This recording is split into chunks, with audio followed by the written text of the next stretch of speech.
I'll keep this short. My wife has a headache this morning. This is no bueno. Does your wife ever wake up with a headache? What do you do? I mean, Advil only goes so far, right? So I want to talk to you real quick about you don't got to get it right. You just got to get it going, right? You don't got to get it right. You just got to get it going. I didn't invent that saying. I heard it from Joe Schroeder. Now, I don't know if Joe invented the saying. Yeah, that would not surprise me whatsoever. Or if he got it from someone else. I have no idea. But let's dig into it just a little bit. A lot of people are just obsessed with getting it right, getting it perfect, making it all, perfect. And the truth is you just don't have to. The truth is you got to get going. That's the truth, right? The truth is you got to get going. Now, you can make things perfect if they're selling. You can keep improving, right? If you come out with a version 2, a version 3, a version 4, a version 5, you can keep improving the product. But first, you got to find out does the freaking duck quack? Because if it's a dead duck, it don't quack. You can dress it up, put lipstick on it, change the clothes, make it look all fat. You can put a hat on. You can do whatever you want to the duck don't quack. See, the product sells or the product doesn't sell, and you got to find out real fast, right? That's the message this morning. You got to find out real fast whether your duck quacks. You got to find out real fast whether your product will sell or not. Now, if it sells, again, you can go back later in a second version, a third version, a fourth version, and make it more perfect.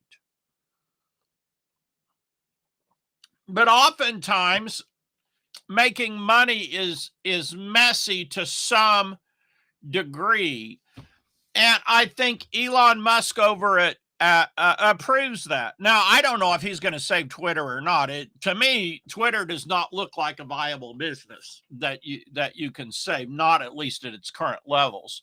But he's with his companies, I would say he takes imperfect action, right? Like he makes mistakes along the way. But he does an awful lot of things right also. And so that's the deal is you got to get some things right. Like you don't got to get it right. You got to get it going, but you do got to get some things right. Meaning you got to have what the customer wants. Like if you have what the customer wants, you can scrap a lot. You can make a lot of mistakes. You can do a lot of things and you'll still make money. I'm trying to get over here so I can get into the group and see it. If you don't have what the customer wants, then being perfect's just not going to help you at all, right? So I would rather I can see comments over here now. Shout out to you. If you're watching on replay, type replay. If you watch live, type live. If you watch the bitter end, type bitter end. And by the way, if you haven't gotten my report on how I sold 70,000 products online, just go to resellertoolkit.com/770 with the letter K. Resellertoolkit.com/70 K. But you don't got to get it right, but you got to get some things right. The things that you got to get right is what the customer really wants. Now you can deliver what the customer really wants, with imperfections, as long as you're really giving them what they want, right? That's how I view it. At the end of the day, you don't want to be selling a broken product, meaning one that made a lot of promises and didn't fulfill the promises. At the end of the day, you want to fulfill the big promise of the product. Now, you can do it imperfectly, like the graphics may not be perfect. The members area may not look just perfect or flawless. Now, it's interesting because this goes with what I talked about just yesterday, which was Russell Brunson talking about making your art sexy. And I think he's right. Like, to some degree, you need to make your art sexy, best as you can, right? At the same time, especially if you're a smaller entrepreneur, you can't spend all your time trying to be perfect, right?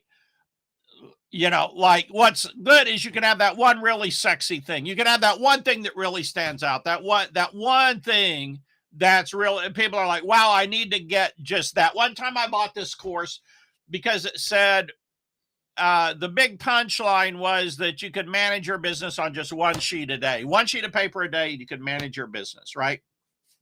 And I was like, wow, I really need to know. He built this sheet up, right? You're like, man, I really need to know what this one sheet is. That was the sexy thing, right? That was the sexy thing. And so it's really cool. I think it was really cool. But we're in the business of creating offers that are attractive to people. Sometimes that's a challenge because sometimes things change. Like sometimes what's appealing to people changes, right? And there's this balance between doing what we believe in, what we're excited about, what is our truth, and what people are interested in, what people want to buy, what other people think's important. You got to find the balance between those two. Because if you're bored to tears by it, I don't think you're going to create a very good product on it. If you're not passionate about it, you don't love it, you're not excited about it, I think you did a very good product on it. On the other hand, if you're excited about it, but your customers just don't wanters, you ain't going to make any money. And so, there's nothing worse than selling a don't wanter. Like it's a dead duck. I don't care how excited you are about the dead duck. If the customers don't want a dead duck, they don't want a dead duck, right?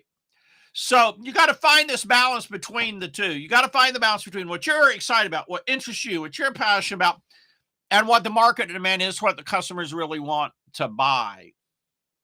And if you do that, you're on the right path to success. Now, there are several types of income in this business that are important. I'm going to talk about these and I'll be out of here. Number one is being able to sell at higher prices or premium products. You've got to have those in order to have profits. Now, you don't have to have the really big tickets, but I think you got to be able to sell premium products, right? $100, $200, $300, $400. I think that you got to be able to sell $97 products, right? Number two is I think you got to be able to sell recurring billing. And recurring billing's a tough nut to crack. That's a tough code to unlock. It's a tough code to unlock, right? There are combinations that'll unlock it, but it's a tough nut to unlock. So if you're watching live, type live. You watch on replay, type replay. If you watch the bidder in, type bidder in. Let me know how I can help you. Let me know how I can help you sell more things. Let me know what it is you have to sell that you're struggling to sell or you want some ideas on selling, and I'll see what I can do for you. But let me know what you're selling. You know, doership. Hey, Wesley, how are you doing, man? How are things going for you? Yeah, Wesley, I think the thing is you got to get stuff out there. You gotta get stuff out there, right? But doing that, you make it as sexy as you can. Doing that, you add new and novel to it because people love novelty. People love variety. They don't want the same old that they've already bought. You got to come up with fresh, new ideas. That's why in Think and Grow Rich, there's a whole chapter on imagination.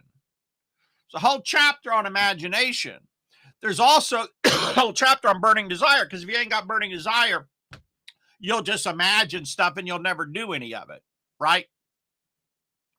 There's also specialized knowledge, because in order to take what you imagine and make it happen in the real world, you got to have know-how. You got to have specialized knowledge. That's really what we sell, is specialized knowledge, because if people can get it free off of YouTube, they go get it free off YouTube, right? We really sell specialized knowledge. Again, Napoleon has a whole chapter in Think and Grow Rich about that, right? And so anyway, you come up with your ideas and you got to get your ideas out there. You make them as sexy as you can, or at least you try to add one sexy thing. One thing other people don't have. One thing that people are like, wow, I got to have that. I really need that. I really want that. That thing, whatever that thing is, you need to have that, right?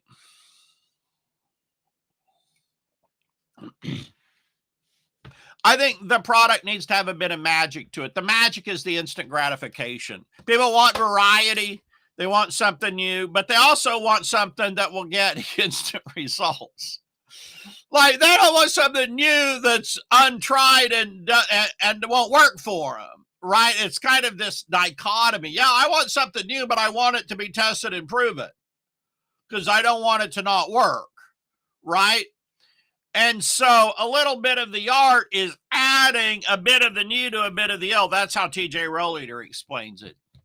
You take the old, tested, and proven that they love, but you add some new to it. And that's how you come up with your product ideas, right? Wesley, hope you're rocking. Hope things are going good. The rest of you, if you watch this on replay, give me a shout out. If you watched it live, give me a shout out. If you watch it to the bitter end, give me a shout out. Listen, y'all go and have a great week. And be productive. Get your product out there. Get your promos out there. If you've already got a product, get your promo out there. Add a little innovation to it. Add a little bit of imagination to it. And, you know, amp up your burning desire. So light a fire under your tail end so you get the product out there. Y'all have a great day, and I'll see y'all tomorrow. Bye for now.